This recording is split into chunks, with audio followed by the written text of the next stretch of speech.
यति यो 10 वर्षमा यति काम गरेर साली अनि उसकै ठुलो कुरा हुन्छ। यहाँ त्यहाँको मान्छे हिँड्ने थियो त्यो पनि छैन, त्यो पिल्लर खुल्छु भने त्यसै छोड्यो।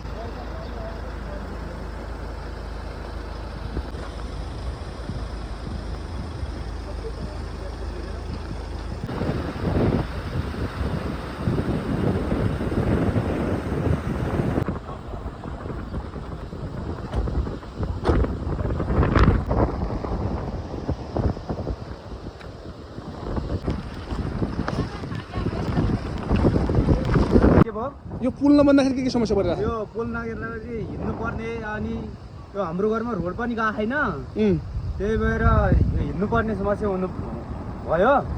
भइसकेपछि अब यसो न अब यहाँबाट पानीमा जानुपर्ने भयो, पुल भयो पुलबाट जानु पर्थ्यो, अब यहाँ हिँडेर पानीमा जानुपर्ने भयो। अब पुलको समस्या नभएर यही भएर यो चामलको कट्टा पानीमा हिँडेर जानु।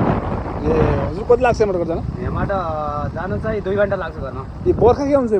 बर्खा त पुरै बाढी आएर वहाँसम्म जान्छ, बाढी आएर हिँड्नै सकिन्न यहाँमा, त्यही भएर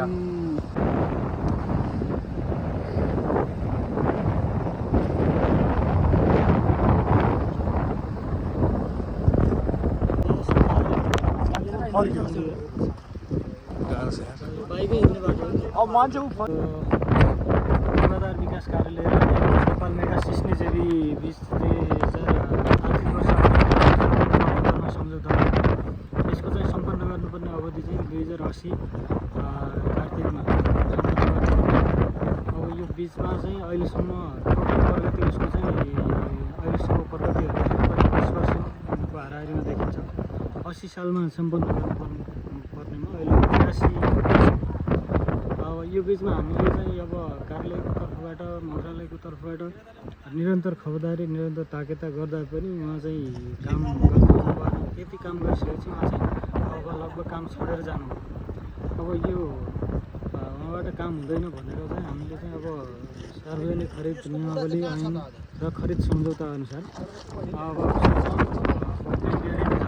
कालो सूचीमा राख्ने प्रक्रियाको लागि हामीले चाहिँ त्यो प्रक्रिया सुरु गर्दाखेरि उहाँ चाहिँ अहिले यो अदालत जानुभएको छ। उच्च अदालत अफिसको तर्फबाट चाहिँ अब अदालतले मागेका डकुमेन्टहरू हामीले पेस गरेका छौँ। अब त्यो बिचमा अब फेरि 13 गते यही के जेठको 13 गते हामीले बोलाएको छ अदालतमा। अब त्यसपछि के नहुन्जेलसम्म यसमा चाहिँ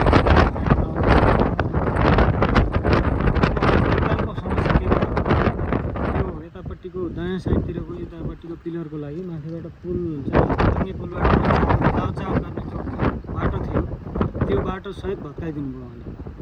यतापट्टि यो पुल पनि बनाइदिनु भयो। त्यो चाहिँ मान्छेहरू